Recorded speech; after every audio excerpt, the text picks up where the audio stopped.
Hello and welcome to our rebranded stock analysis education videos brought to you by Penny Stock Analysis and PennyStockAnalysis.com. Today's section is actually the bonus to our previous stock analysis video about volume, and today's lesson will be about on-balance volume. As with all of our stock analysis videos, and important to learning any new subject, is to have a good foundation. And so we start off with the basics of on-balance volume. So in essence, on-balance volume is a type of filtered volume metric. And what it does is it helps distinguish how the volume is distributed between buyers and sellers.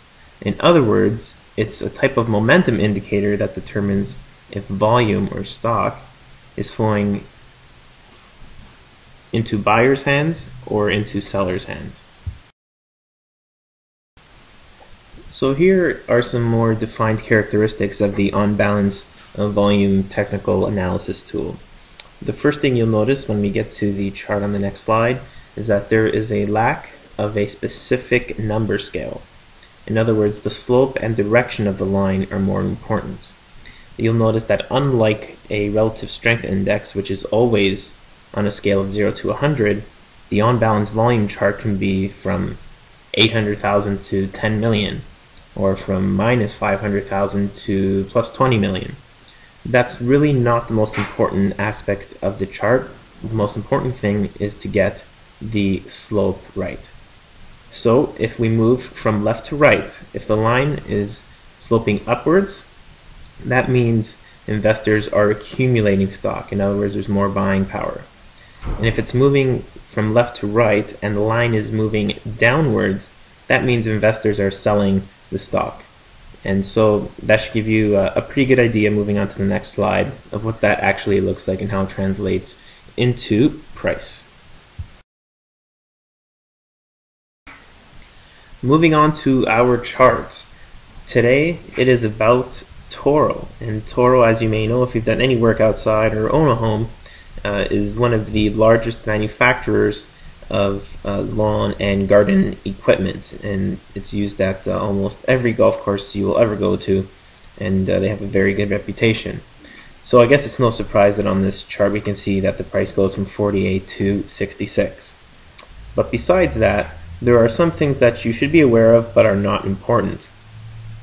Unlike our typical white charts from our other provider in our past videos, don't worry about the green lines that are up or the red lines which mean down. In other words, the price was up that day or the price was down that day.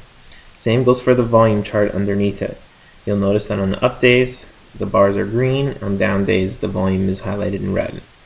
That's not the most important thing to realize on this chart. So moving on, we are going to talk about on-balance volume, OBV, and that is the very bottom chart, which is gray with the blue line. And the other thing I want to alert you of is the yellow line that kind of splits the chart in half. And this is very important because there are a couple of trends that I would like to point out. Moving from left to right on the price chart on the top, you'll notice that there is a dotted orange line. And you'll notice that the price in those 4 months actually goes downwards from about, let's say, 56 to around $50.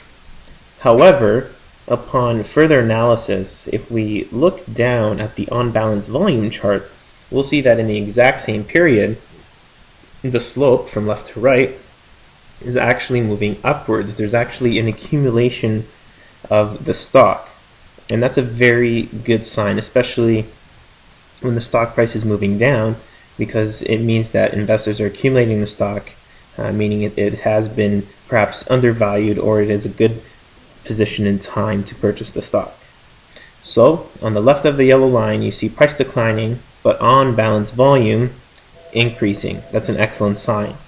And then you'll notice that to the right of the yellow line, the price absolutely takes off from about 50 bucks all the way up to 66 for a pretty healthy, 25% or so gain.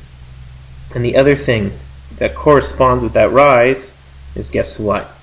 on balance volume chart, to the right of the yellow line, we see that on balance volume continues its upward streak. So it's very important to find these trends and try and identify the mood and sentiment of investors, if they think it's a good time to buy, if they're gaining positions, and so forth. And so we can clearly see here that in Toro, moving forward, the price went down, but on balance volume went up, which means there's accumulation of stock, and basically that continued upwards throughout the entire year until this present point, where it's sitting at a very healthy $66. And now we move on to our tried and tested favorite, the Ford Motor Company, which we have used in 2 of our previous stock analysis video. And the reason I've chosen this is because, one, it is a little more complicated, and it also highlights a couple of more trends that can usefully be identified using the on-balance volume chart. So you'll notice on this particular chart there are 2 yellow lines, and what I want you to concentrate on is the space between the 2 yellow lines. You will notice on the price chart that the price of Ford goes from around $11 and $12 all the way up to $18.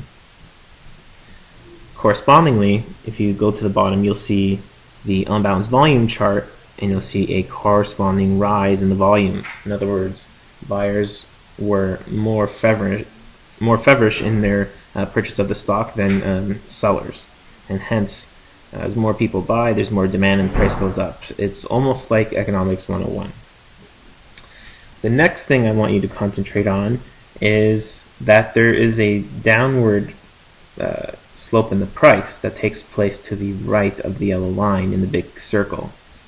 And what I also want you to look at is that the on-balance volume also sees a corresponding decline.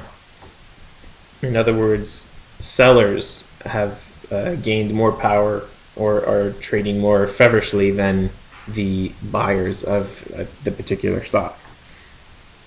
So in essence, what happens is, as the sellers gain more power, the price goes down. As the buyers gain more power, the price goes up. So in other words, as the slope moves upwards, as it does between the 2 yellow lines, it's usually corresponding to a rise in price. As the on-balance volume goes down, or slopes downward from left to right, then that means it usually corresponds with a decrease in price, which we can clearly see and is highlighted in the dotted circles around the price chart on the top and the on-balance volume chart on the bottom. So you're asking yourself, why is the volume chart in the center highlighted? And here's the reason why. These are 3 trends that all work and coincide with each other. As the price of Ford in the top in that circle moves downwards and then flattens out and moves sideways, there is, if we look at the volume bars, an increase in volume in that same time. In other words, there's resistance. And at the same time, and by the same token, looking at the on-balance volume charts, we notice that there is a plateau and rising effect in the on-balance volume. So in other words, buyers at this point are willing to accumulate the stock. They are willing to buy the stock with more intensity than sellers. And hence, that's why we see some more topping and upward pressure and a price moving up for Ford Motor Company.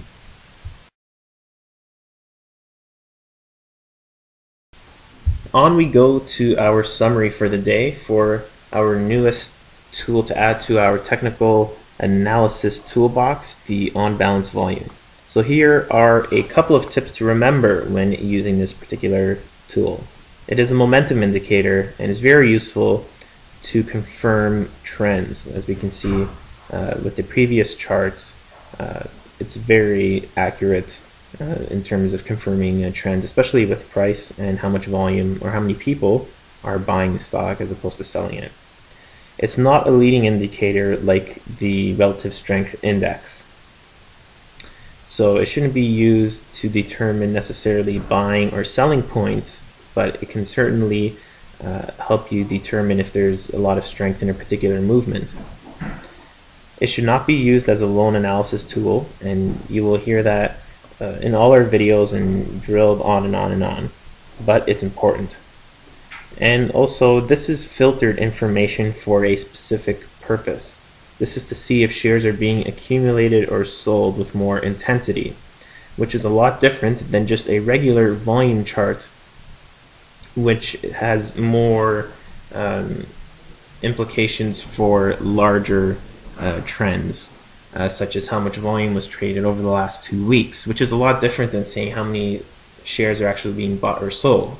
So in other words, if there's more volume on your regular volume chart, that's actually more of a confirming effect for the on-balance volume chart, if in fact more people are buying or selling that stock.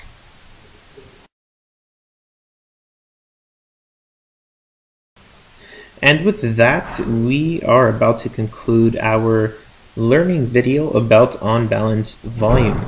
It has been longer than usual and probably more technical in nature, and maybe a little more difficult to understand than our previous videos, but it's necessary. To become a good investor, you need to have good tools. And with that, we'd like to say thank you for joining us. We hope this will lead to better returns on your investments, and goodbye from Penny Stock Analysis and PennyStockAnalysis.com.